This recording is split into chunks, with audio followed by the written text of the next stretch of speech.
Bonjour à tous et bienvenue dans la page invitée de la rédaction. Deux petites astuces pour garder la forme, de petites recettes pour maintenir une bonne santé. Notre invité du jour nous aidera à profiter au maximum des aliments que nous consommons au quotidien. Car oui, notre premier médicament est ce que nous consommons au quotidien. Donc il est important de savoir bien manger. Pas forcément manger des repas onéreux, des aliments rares, mais savoir comment les combiner, savoir diversifier et bien d'autres. Docteur Jacques Ouroupou, vous êtes diététicien nutritionniste. Merci d'être avec nous. Merci.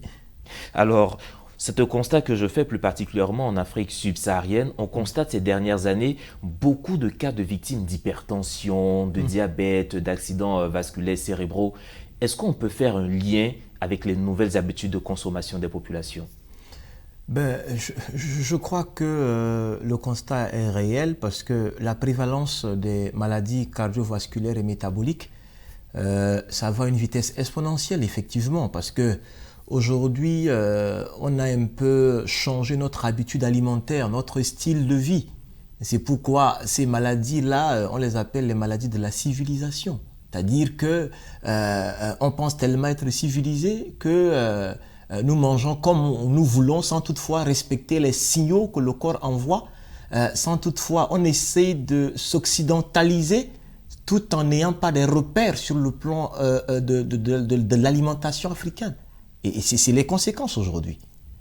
Et justement, ces conséquences, là, vous parlez tantôt de signaux.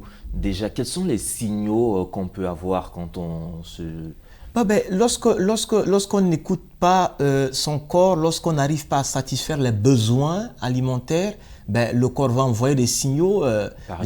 Par exemple, ça peut être quoi? Ça peut être une question de son poids corporel qui peut peut-être, on peut diminuer de poids ou bien soit prendre de poids. Aujourd'hui, l'obésité est un réel problème.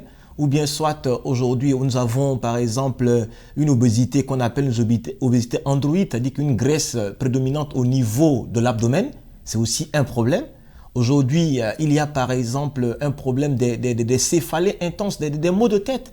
Aujourd'hui, là aussi, il faudrait que les gens comprennent. Par exemple, le fait de ne pas beaucoup s'hydrater, de ne pas beaucoup boire de l'eau, peut engendrer, amener le corps, par exemple, à avoir souvent des maux de tête. Simplement cela. Parce qu'à la place de l'eau, les gens remplacent par des boissons de plaisir. Et ces boissons de plaisir sont quoi? Le fait de prendre du café, de prendre des boissons alcoolisées, des sodas et autres, ne peuvent pas remplacer l'eau plate, le H2O. Ça, c'est un problème aujourd'hui. Voyez un peu? Ou bien le fait, par exemple, de voir sa glycémie augmenter au fur et à mesure, mais on ne fait pas cas de cela. À la longue, on te déclare diabétique. Donc, voilà un peu, le corps nous envoie des signaux pour nous dire qu'il est dépassé, mais on n'arrive pas à l'écouter. Alors, mais justement, quand on nous dit il faut bien manger, qu'est-ce qu'on doit entendre par bien manger? Alors, bien manger, c'est juste apporter à l'organisme tout ce que le corps a besoin comme nutriments. Et les nutriments, il y a des nutriments que l'organisme arrive à les synthétiser. D'autres, il faudrait systématiquement les apporter à travers l'alimentation. C'est pourquoi bien s'alimenter, c'est apporter tout ce qui est comme minéraux, tout ce qui est comme vitamines et autres, tout ce qui est comme protéines, glucides, que sais-je encore, et même de l'eau qui permettent de satisfaire le besoin du corps. Malheureusement, aujourd'hui, notre alimentation est tellement déséquilibrée. Soit on apporte beaucoup d'apports énergétiques et maintenant, tout ce qui est comme minéraux et vitamines, on n'apporte pas comme il se doit. Parce qu'on n'intègre pas parfois assez de crudité dans notre alimentation. Nous mangeons tout ce qui est cuit. Et la cuisson, lors de la cuisson, on perd une bonne quantité des nutriments. Et les méthodes de cuisson également ne respectent pas les normes. Et ça, c'est un problème. Et justement, quand vous parlez de cuisson et de crudité, on voit par exemple nos parents dans les campagnes et autres qui ont tendance à manger beaucoup de fruits, manger beaucoup de crudité, la cola, ils mangent tous ces aliments frais. En ville, ou on va dire dans nos grandes villes, on nous dit qu'il faut bien manger, il faut que ça soit bien cuit pour tuer tout ce qui est microbes et autres. Alors, pour quelqu'un qui veut vraiment se mettre dans ces histoires dans ce schéma de manger des crudités et autres, il y a aussi ce facteur des intrants alimentaires qu'on utilise. On nous dit les produits que nous trouvons sur nos marchés ont été faits avec des fertilisants et autres, des pesticides qui ont aussi un impact sur notre alimentation. Oui, c'est vrai qu'aujourd'hui, de la fourche à la fourchette, il y a un sérieux problème. En fait, aujourd'hui, pour satisfaire le besoin du consommateur, il y a une forte production. Et cette forte production, effectivement, a aussi ses conséquences. On utilise parfois des pesticides qui ne sont pas vraiment homologués ou bien soit les dosages ne respectent pas les normes. Donc, il y a des mesures d'accompagnement pour accompagner le cultivateur à respecter les dosages de ces pesticides-là. Maintenant, toi, le consommateur, qu'est-ce que tu peux faire? Il y a des astuces simples. Par exemple, lorsque nous avons des fruits tels que des pommes, tels que, je ne sais pas, des poires ou bien des mangues, ben, la meilleure des choses à faire, le fait déjà de javeliser de l'eau, de le tremper dans de l'eau pendant une trentaine de minutes, l'eau absorbe une bonne partie déjà de ces pesticides. Ce sont des astuces que nous pouvons faire. Mais en fait, il y a des mesures d'accompagnement qu'il faudrait aussi avoir. Parce que sinon, le plus souvent, le consommateur est complètement exposé et ça ouvre des portes encore à développer d'autres pathologies. Parfois, soi-même, on va acheter la maladie. Et malheureusement. Alors justement, toujours dans cette planification, ces astuces pour bien consommer, on nous dit très souvent qu'il nous faut 2 repas par jour, c'est suffisant pour permettre à l'organisme de bien digérer. Vous êtes partant pour quoi? 3 repas, 2 repas, ou qu'est-ce qui doit composer ces repas-là? Alors moi je pense que déjà le petit déjeuner, je pense que c'est capital parce qu'il doit être riche en aliments pourvoyeurs d'énergie. C'est comme si tu as eu à avoir un bon temps de jeûne pendant toute la nuit. Le matin, il faut charger la batterie. Donc, c'est important d'apporter et de manger. Voilà. Maintenant, à midi aussi, il faudrait le faire. Maintenant, le soir, ben, pour certains, oui, pour d'autres, non. Tout dépend. Mais chez les enfants, je pense que à cause de la croissance des enfants, c'est important que ces enfants puissent avoir les 3 repas par jour, y compris parfois même des collations. Maintenant, chez l'adulte, il faudrait juste écouter son corps. Voilà. Il faudrait écouter son corps. C'est important. Parce qu'aujourd'hui, nous n'arrivons plus à écouter les signaux que le corps envoie. Parfois, nous faisons même la différence. Nous n'arrivons plus à faire la différence entre la sensation de la faim et même de la soif. On ne le fait plus. Et c'est un problème aujourd'hui. Alors justement, on voit sur certains médias ou bien même des campagnes de sensibilisation où on nous dit de manger tel nombre de fruits, tel nombre de repas par jour, alors qu'on a des personnes à qui on peut dire manger peut-être suffisamment de mangue, manger suffisamment de viande rouge, alors qu'on sait qu'il y a des incompatibilités avec certaines personnes. On ne peut pas dire à tout le monde de manger de la viande rouge alors qu'il a des problèmes. Exactement. Ben, vous savez, c'est pourquoi en diététique, c'est important. En tant que diététicien, ben, nous essayons de personnaliser le repas, l'alimentation des gens.